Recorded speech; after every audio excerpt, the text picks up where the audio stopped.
I do think, Darren, and thank you for picking up on that. And that was a really good recollection, considering how long ago it was. I do say that, in the face of adversity, that's when you see the best of humanity. The coming together is all about appreciating that we all have a gift of equal value to bring to the party. That's the first thing. So that, that really relates to neurodivergence and what they might bring to the party. So that leveling of the field, no hierarchy, no politics, no rank. It's just everyone has got something to bring to the party. When you put what you can bring to the party together, that's when you feel the effect of collaboration. And I believe that the only thing you need in order for collaboration to work really well is either a shared goal or a shared enemy.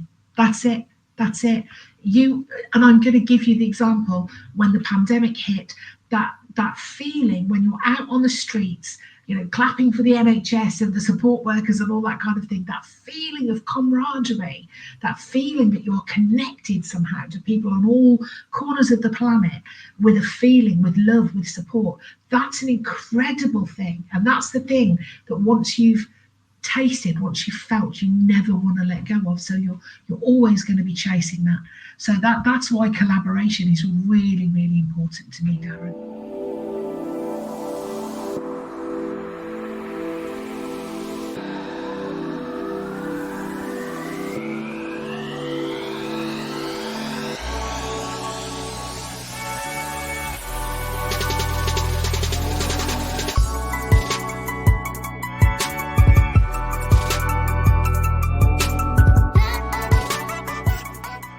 Talk about kind of light bulb moments of when I got diagnosed, or I always knew that there was something, because of the kind of the work that you do in that sense. What was that kind of like for yourself? Was it kind of realization? Was it?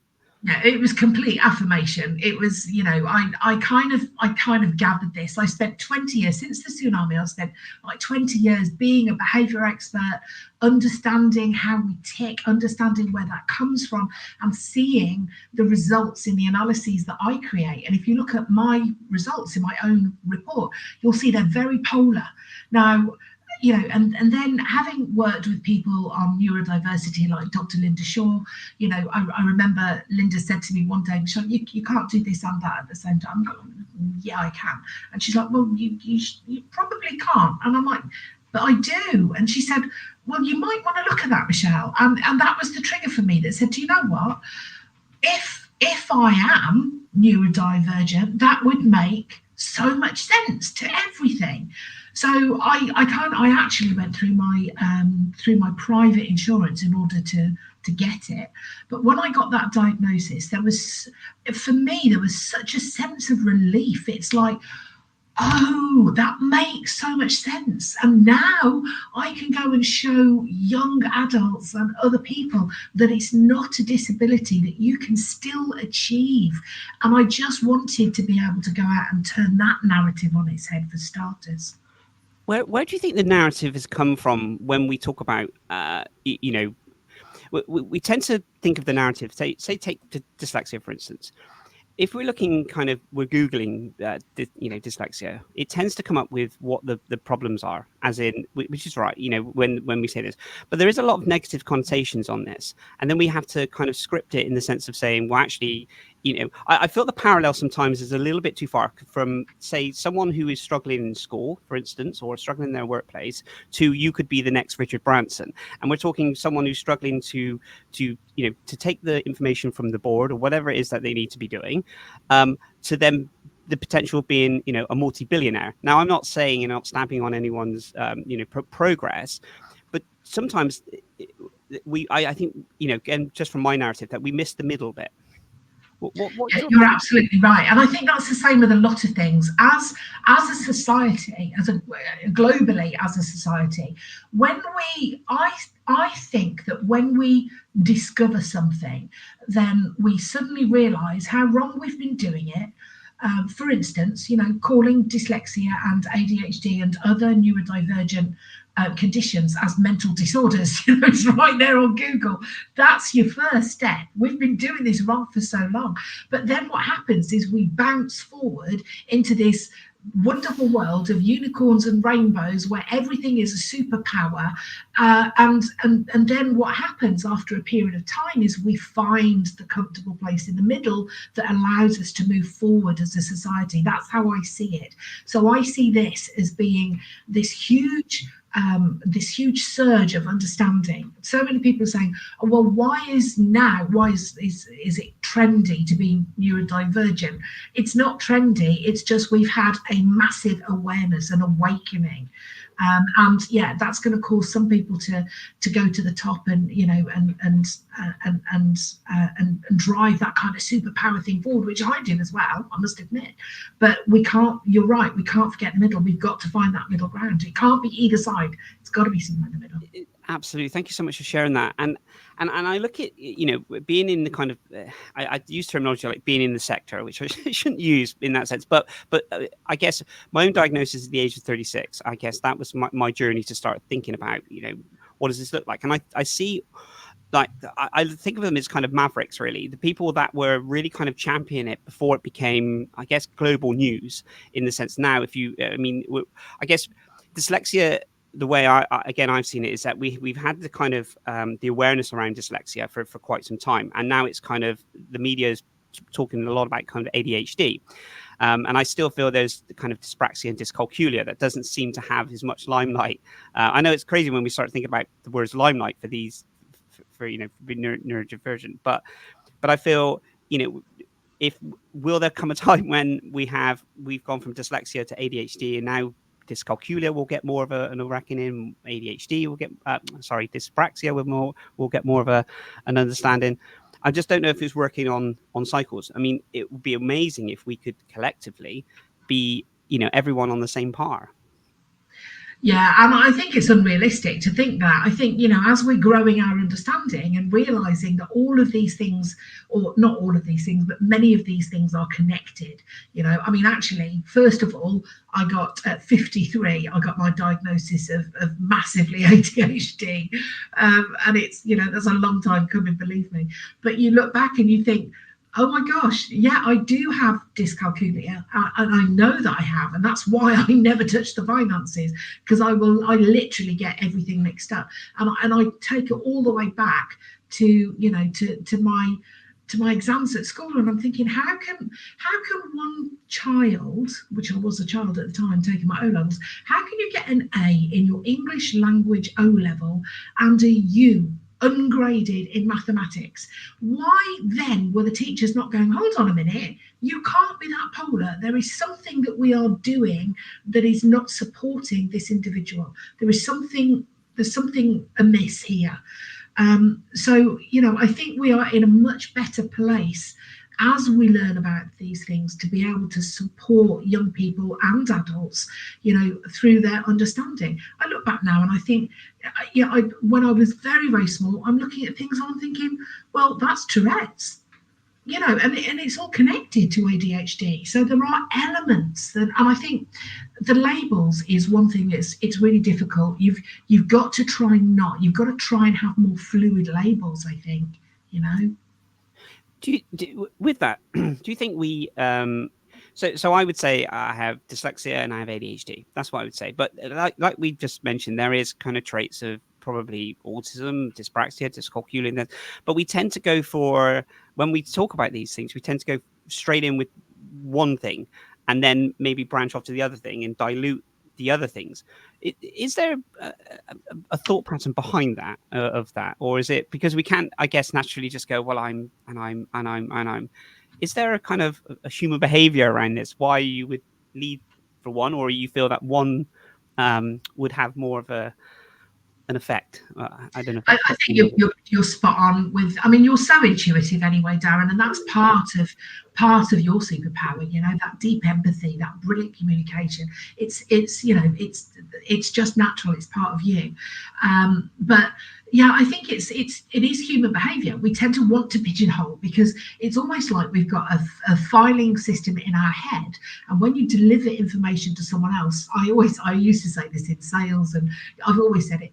The person that you're talking to has got a kind of letterbox shaped hole in their head, and they can only fit in what you deliver to them. So to a certain extent, we need those files in order to say, where do we fit? Where's the strategy? But actually, it's so much more complicated when you delve down. The fact that the comorbid conditions that we are now seeing, and realizing that actually somebody that has an addiction, or somebody that has, an incredibly strong habit, actually a lot of that can be connected to the lack of dopamine, and therefore it's just incredible the way that it branches out. But you can't immediately go from zero understanding to 100%. So I think it's like water that's finding its way through an empty stream, and it's filling it up, and it's finding the roots, and it's putting it all together, and at one point in time in the future it will become an ocean or a pond, where we're all connected, and we understand that connection a little bit more. Yeah, no, thank you for sharing that. Well, when we talk about neurodivergent, and we think of terminology kind of people pleasing, and is that something that and the kind of sensitivity disorder in that sense, is this something that I can relate to massively, in the sense that if I feel like I've upset someone, or if I've done, upset someone, not willingly upset someone, but if I've, I don't know, in any way, shape or form, and sometimes I haven't upset someone, it just feels like I would think to myself, I have. Do you think that's something that's more neurodivergent, or is that just a human behavior, or is it more amplified for someone like me, I guess? So I am not a neurodivergent expert, and I say that I have a little group on Facebook, Neurodivergent Speakers, and in that group I've got some amazing specialists, like Matt Gutwell and Charlie Hart, and so many experts. And I'm not an expert. I'm very much on that journey of realization, but I'm just in a good place to be able to talk about experiences and what I see as a human behavior expert. So let me just explain what human behavior is. First of all, so working with Dr. Leori Fern-Pollack, she's a biopsychologist, and we did some work together, and it's great because I just come up with an idea and say, this is what it is, and Leori will say, no, hold on a minute, Michelle, before you go off spouting it, let's just check the evidence and see how that fits. And we came up with an analogy together that I think really explains what behaviour is. So if you imagine that we've all got the same organs in our brain, the way that we have a bus that drives around the different organs in the brain in order for us to make our decisions, to communicate, and all the rest of it. However, because we're all different, we all have a different bus driver. Now, whereas your bus driver might go to A for a little bit, and then to B, and then stop off and pick up Mabel, and then go back to the depot, mine's going to go all around the Wrekin and have a look at the views and forget to pick up Fred. And, but actually my route is different because my bus driver is different. Now, when you do someone's behaviour profile, what we are doing is looking at your behaviour throughout the day, which we could explain as a feature film, and we're literally taking a snapshot of your most likely behaviour. It is not a label that you can hide behind for the rest of your life. It is a guide as to this is your most likely behaviour. When we look at neurodivergence and behaviour, it's chicken and egg. They are completely connected. So when I look at someone's behaviour profile, I can see the potential neurodiversity, which is what led me to create Illuminator, which actually captures that very clearly. So in answer to your question, it is absolutely human behaviour, but human behaviour is to do with the way that we use our brain, and that is connected. People that are neurodivergent will use their brain in a different way to people that aren't. I love that analogy, and I don't know if that's when someone gives me an analogy, like this, like a bus driver in this, like an action in that sense, it really kind of draws me in because I can instantly connect with that. And I don't know if that normally works with, when you're kind of at a lecture or something, or someone's giving you kind of the highbrow kind of, which is great, that information. Where if someone was to my learning, for instance, when you give analogies like this, straight away it's a full understanding. So I really appreciate your answer on this. I'm just going to share Charlie Hart, who does absolutely incredible work in this field. And Charlie Hart mentions, I in the comments, she said, I think people pleasing is more of a trauma response than a neurodivergent thing. Although we are more vulnerable to trauma, all of is indirectly linked, but also hyper empathy, mostly thought of an autistic trait. Thank you so much for sharing that, Charlie, and doing incredible work on this side of it. I have to put in there, Darren, and just tell you that Charlie Hart is not only a beautiful person, but she's also a finalist in this year's Women's Awards in her category. And well deserved. Absolutely well deserved. So thank you for sharing that, Charlie, and thank you for sharing that, Michelle. Michelle, how important do you feel confidence is? Because when we talk about confidence, I'll give you an example. Confidence for me, when I very first our paths met, and I was kind of, I guess, just starting out doing speaking, and when I say speaking, just doing kind of talks on my journey and things. I remember coming to one of your one of your talks, and I thought, and I know we spoke about this before, but I was instantly captivated because of how you show that empathy and you work with the audience, and not say work with the audience, but you understand what their kind of needs is. How important do you feel confidence is? Because from a neurodivergent point of view, confidence sometimes can lack in the environments that we're in. And if for instance we have someone who's, I guess, gone through school being not thought of in the sense of academics and everything else, and continuously suppressed, and then suddenly we have someone who can stand in a room of goodness how many people, and from all different beautiful parts of the world, where did that confidence come from, and how do you, can you bottle it? But how important do you feel that is to be heard? Do you know what? Nathan Littleton, a very dear friend of mine, he's amazing. He will vouch for this. When you see me on stage, when I'm playing a role, I'm fine. I'm come across as very confident.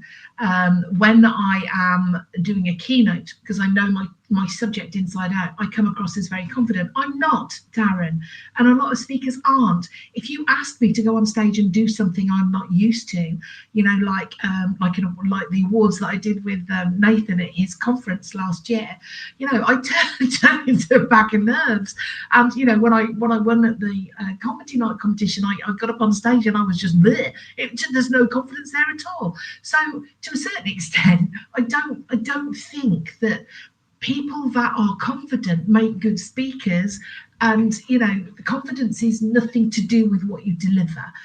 For me, the journey was being very, very nervous and getting up there and thinking, oh my God, what are people going to think of me? And, are they going to think that I don't know what I'm talking about and all that kind of stuff?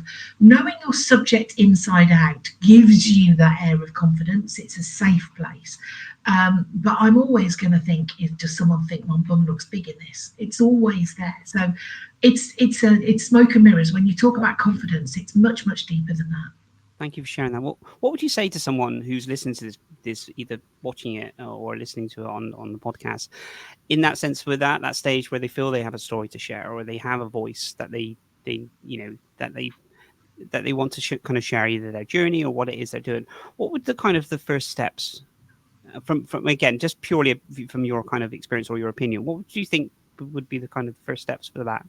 I think the first step is understanding that your story is so what. Nobody's interested in your story. Some people are going to be interested in your story, but that's not what speaking is about. It's not about telling people your story. That's called therapy. So when you're, when you want to deliver something, you've got to understand how that's going to benefit people. So I always say, and I use this phrase, and please, if anyone wants to use it, that's fair enough, but please credit me for it, because I always say that the story is just the wrapping paper. That's all it is. It's the content that you leave that's the gift inside. So you can't just get up on stage and share your story. There has to be a reason. What is this going to do for people? What are they going to learn from it? How are they going to do things differently through your story?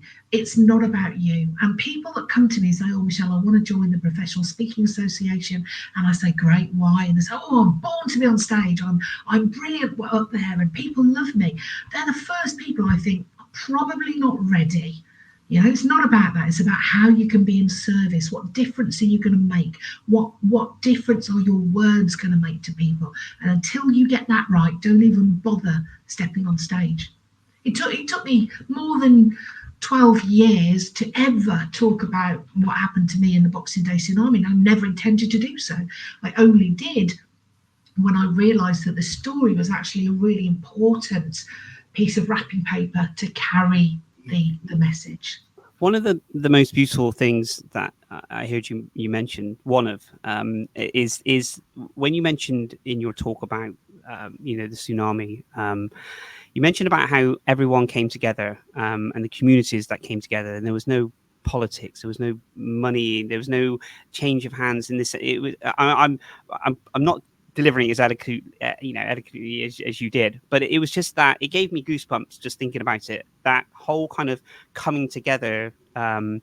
No hierarchy in this. It was humans, and I love that how beautifully you've mentioned that before in your talks. I do think, Darren, and thank you for picking up on that. And that was a really good recollection, considering how long ago it was. I do say that, in the face of adversity, that's when you see the best of humanity. The coming together is all about appreciating that we all have a gift of equal value to bring to the party. That's the first thing. So that really relates to neurodivergence and what they might bring to the party. So that leveling of the field, no hierarchy, no politics, no rank. It's just everyone has got something to bring to the party. When you put what you can bring to the party together, that's when you feel the effect of collaboration. And I believe that the only thing you need in order for collaboration to work really well is either a shared goal or a shared enemy. That's it. And I'm going to give you the example when the pandemic hit, that feeling when you're out on the streets, clapping for the NHS and the support workers and all that kind of thing, that feeling of camaraderie, that feeling that you're connected somehow to people on all corners of the planet with a feeling, with love, with support. That's an incredible thing. And that's the thing that once you've tasted, once you've felt, you never want to let go of. So you're always going to be chasing that. So that's why collaboration is really, really important to me, Darren.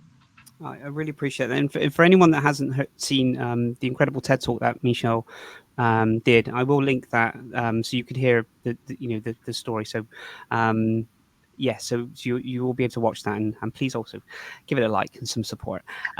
Michelle, when we talk about kind of organizations that are, there are some organizations doing some incredible things to help towards, members of staff and things.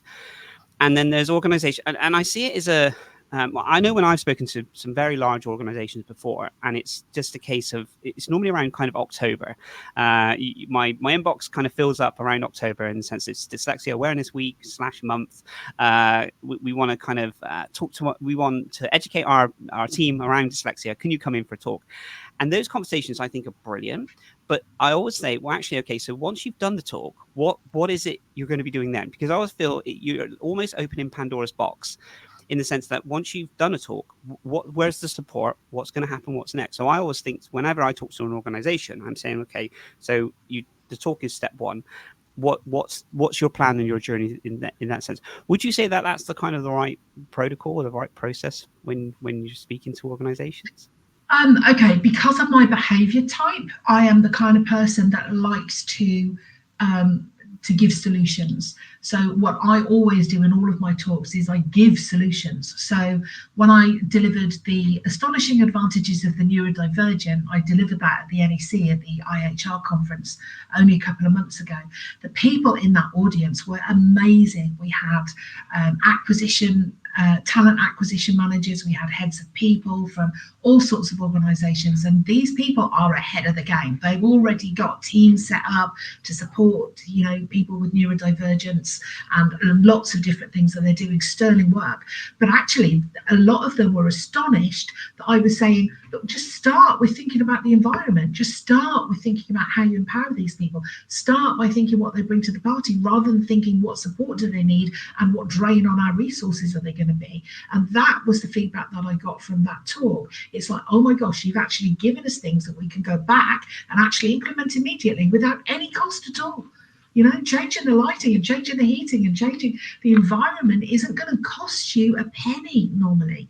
So these are very simple things that you can start. Once you start, that builds onto other things. So I don't think you should ever deliver a talk. In my opinion, you should never deliver a talk, a keynote, a workshop, or anything like that without some steps for them to be able to implement immediately. It's the start of the journey. Absolutely, and I guess it's trying to get their mindset into the sense that it's not just a tick box. It's not just a case of just bring someone in, have a chat, and even if you implement, you tell them, you ask, say, these are the strategies, and I think this is what you should implement. It's getting their mindset, isn't it, into how you can best, I guess, collaborate in the sense, because we I'm not saying all organizations, but they do. Okay, how can I support? How can I not make it a drain? How can I get Darren to work faster at this, or Darren to do that? Insert name this person, and it is that mindset of thinking, how can we support someone, rather than how can we not get sued if we were not being able to support someone. And I guess I was so pleased that you had the kahunas to say that, Darren. Really, because that's exactly my thought process. People are going, how do I not get sued? How am I not going to get in trouble? What do I need to do in order to make sure? What's the limit, the minimum limit I can do to make sure that I don't get in trouble? And that's not the mindset of the forward-thinking companies. The forward-thinking companies are thinking, oh my gosh, we need some really intelligent problem solving. Let's proactively go out and find neurodivergence and attract neurodivergence, rather than thinking, oh, we've got to support them. So I think that the thought leaders in industry are on it like a car bonnet. It's a journey, isn't it? I think, and thank goodness for these people that are, making headway and putting their head above the parapet to create enough awareness and talks around this, because otherwise we would still be in stalemate. I do feel, however, by speaking to lots of different individuals around job searching, and I still feel, even in 2024, we're still in that stage where, should I tick the box and declare that I have dyslexia, dyscalculia, dyspraxia, ADHD? And I still feel, and again, this is just my pure opinion on this sense, that we don't know whether that is hindering to go to the next stage of the application or not. So I do feel that we are still, and I think the increase of AI, where a lot of applications are now being screened for, and they always say they won't use buzzwords and everything else, but the fact that now it's a lot of AI is used to screen these things, are people confident enough to tick that box? And if they are, is it going to, will it jeopardize? We won't know, because these people are on the other side of the fence when they're filling these applications. But speaking to people, when those questions come up, it's very difficult. Should I tick? Should I not?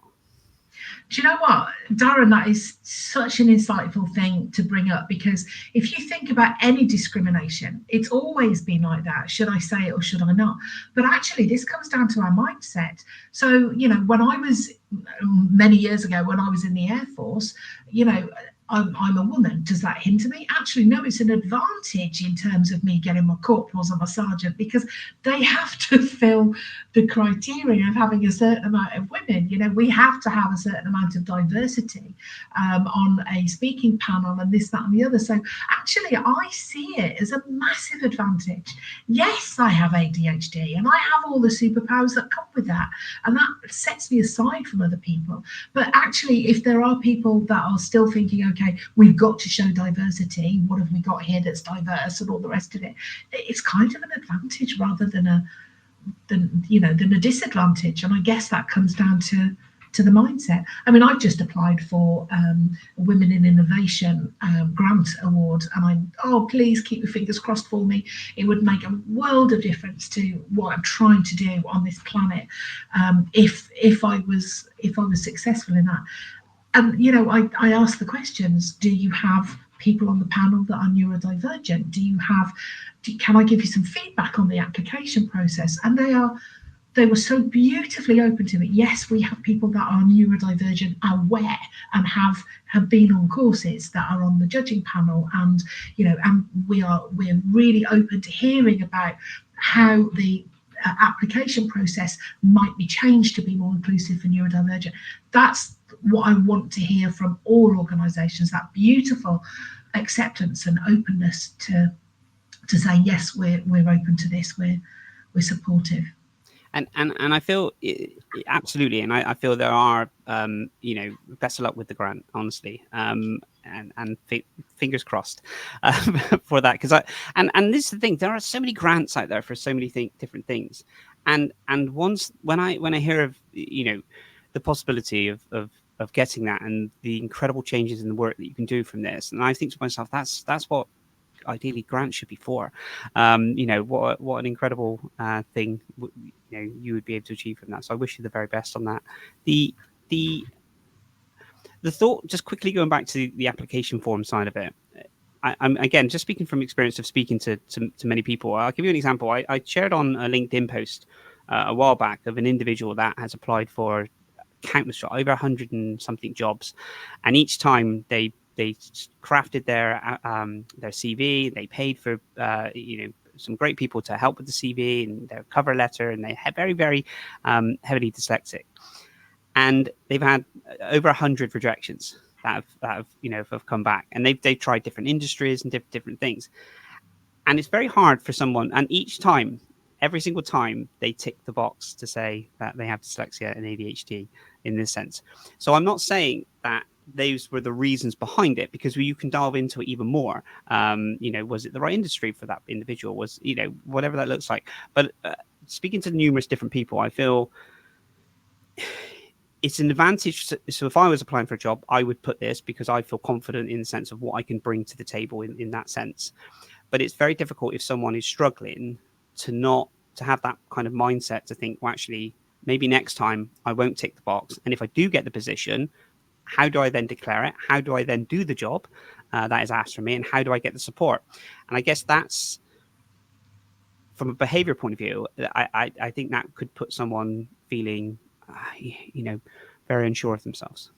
I think what you've hit on there, Darren, is the fact that we've got different behavior types doing different things.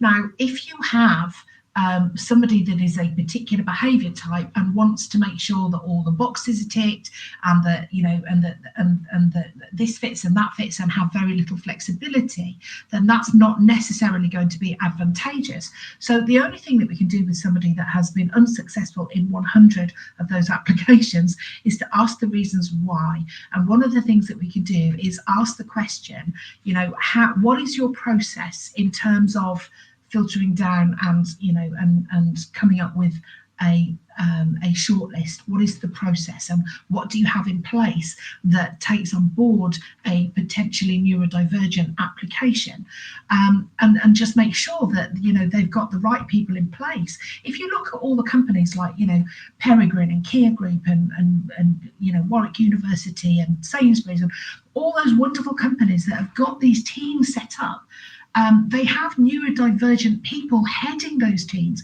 So they have people with an insight that know what it's like. Let me give you an example that is slightly different. It's not about a job application, but it is an application of sorts. So I've just created a partnership with CPD Standards Office, the official, the CPD Standards Office, with the Professional Speaking Association. So now, if you're a professional speaker, you can get a CPD accreditation as a speaker and a trainer for a fraction of what it would cost you if you were not in the Professional Speaking Association. Now, because I'm neurodiverse, I said, is there any, let me have a look at the process. There's a lot of paperwork there. And they immediately offered a free form process. So I went through the first part of this free-form process, and they literally just interviewed me and asked me the questions. And instead of me writing it down, they asked me the questions and typed it into the form. And then the person that was doing this for me said, "Oh, we need to do the second part now." I said, "Do you know what? That was easy. Leave it to me. I'll do the second part. It's a lot easier than I thought." And she said, "Okay, well, do the second part then." Oh my gosh, Darren, I came to the second part. And then I realised what the difference was. I started filling out the answers and I was like, "But what does that mean? And should I put this or should I put that?" And without the person there to actually guide me what it really means, actually, I was stumped. And I realised just how incredibly valuable that service was, that ability to be able to do that differently, and I see this with my own tools. I realise that some of my tools are not dyslexic friendly. That's absolutely so. I need to work with someone that's a dyslexic expert to be able to show me how to make those analyses more inclusive and get the best out of those people. Quick word from our sponsors. Promova are a one-stop solution for all of your language learning needs. Now, we all know how difficult and challenging it can be to learn a new language, especially if you have dyslexia. Now, this is where they're different, because they are the first platform to introduce a dyslexia mode. And I've got to tell you from first-hand experience, this has been an absolute game changer for me, because I've tried to learn languages for many, many years before in different ways. But the fact that they're now making it available and to assist me in certain ways, I can work through these modules with ease. It has been an absolute game changer. Please do check them out. They are used by over 15 million people across the globe. So they are doing incredible work. There is a 50% discount on the premium version in the link below. Please do click on the link and start your learning language journey. Picture this: mastering a new language in just 10 minutes a day. Too good to be true? With Promova, it's a reality. We are a one-stop solution for all your language learning needs. This innovative platform has all the tools to create a unique learning plan based on your goals and interests. With Promova, you can learn languages through bite-sized lessons, anywhere, anytime. Learn vocabulary you'll actually use in real life. Polish your speaking skills and train your ear with audio lessons. Dive into books for full immersion. Need some personalized guidance? Our expert tutors are just one click away, whether you prefer one-on-one or group lessons. Achieve your language learning goals with Promova. How important is that for someone to understand their own kind of behaviors and where their strengths are? And I guess use terminology weaknesses, or in that sense. But when you're kind of speaking to someone in what you've done, incredible what you've done, what was the kind of steps look like for someone to understand that?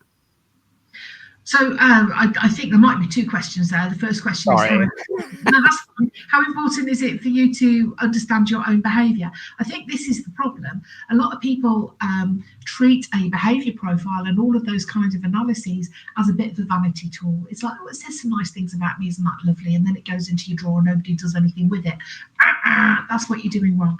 When you do your behaviour profile, you should understand why you do what you do and how you are and what your preferences are, where you shine. So it should be an empowering tool, but also how others perceive you and the differences, so that you can then build rapport.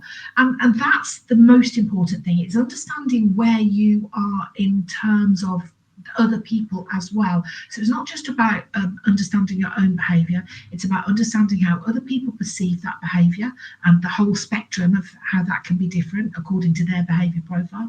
It's understanding how to build rapport with others. It's understanding where you shine and what you should just leave for somebody else to do so that you can play to your powers. And there's a 27-page report has got so much information about you, your strengths, how other people perceive you. As an example of that, people who are like me might see me as charismatic and enterprising and daring and exciting, whereas people with a different behaviour profile see exactly the same person, but they see someone who is loud, obnoxious, arrogant, scary. And that's purely because of the alchemy between the two behaviour profiles. That's what you have to understand, not your behaviour profile, but actually everyone's and how the alchemy works. That's so fascinating. How do we then because I guess one of my traits, I guess, is what I feel people think about me, in the sense of,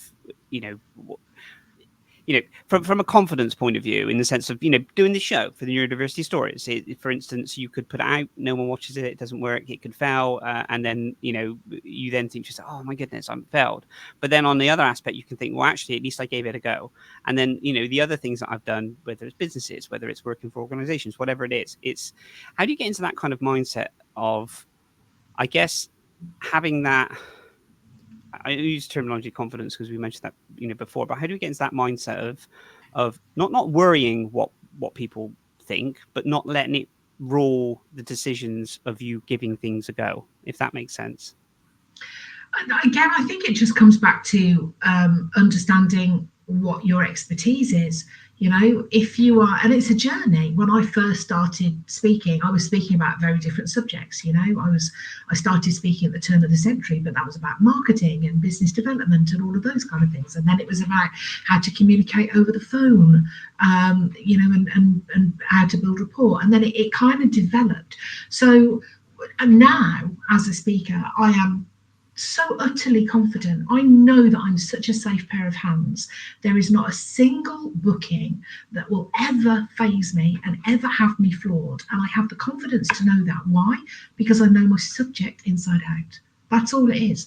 It's not about me. It's not about how big my bum is. It's not about whether I'm wearing the right dress. It's not about what people can leave that aside. The content is so good that everything, and so useful that everything else pales into insignificance.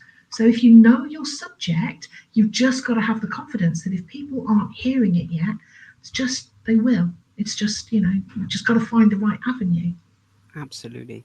What do you think organizations, and again, this is just, can start doing to, I guess, empower their teams? Because we're not just talking for, we're not just taking one or two individuals that are neurodiverse in their organization. We're looking at the whole organization of how we can collaborate and collectively work together. And that's that would be the beautiful kind of thing. What do you feel organizations can start doing to embrace that?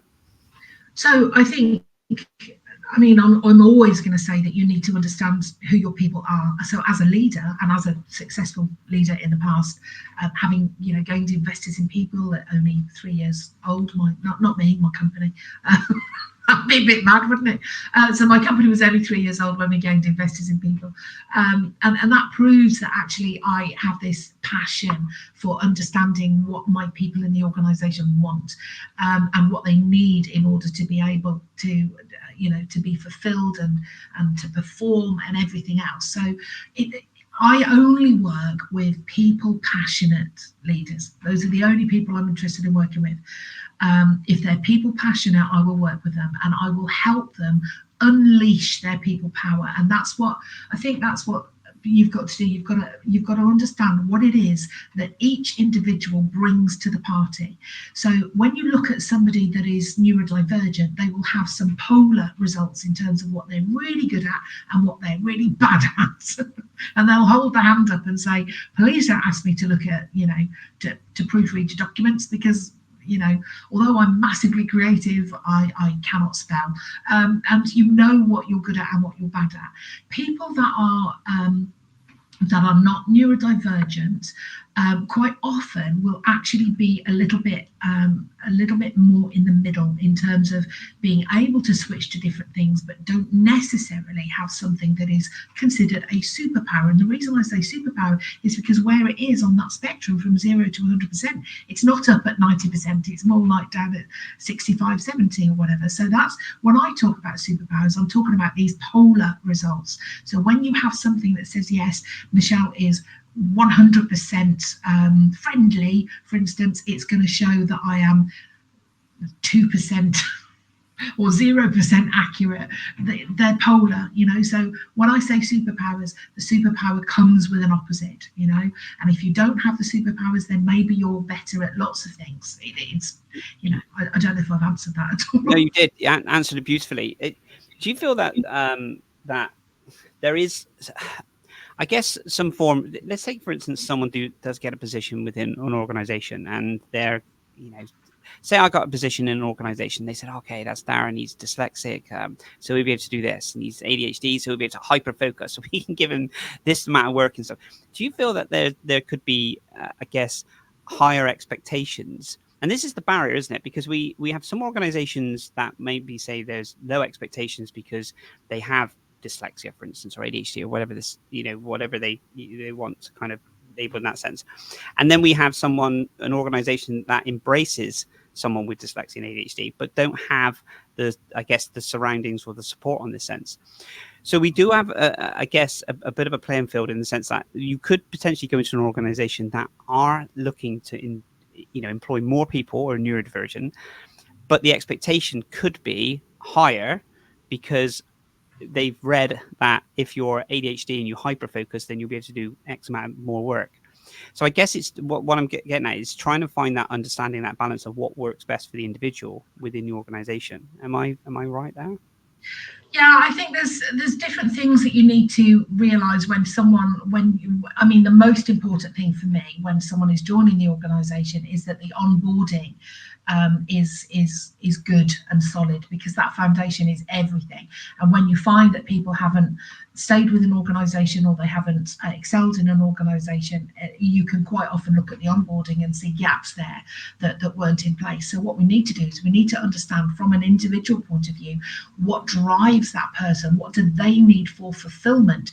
You can't just look at the label and say, okay, this person has got, like you said, this person's ADHD, so they may fidget in a long meeting and they might not be able to sit down for very long, but they're going to hyperfocus when they're involved in something. Actually, unless they're interested in it, they're not going to hyperfocus. So you can't use those labels. So why don't you understand individually, Michelle? What is it that sets you on fire? What do you love doing? Well, I love creating new analyses. I love changing the world and showing people how brilliant they are and all that kind of stuff. And what don't you like doing?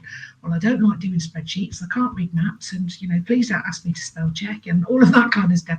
So if you understand what drives those people and what those people think they're good at, go with that. Don't just go with the label of dyspraxia, this means such and such, Tourette's, this means such and such, or whatever. Those labels are they're guidelines. It's like behaviour profiling.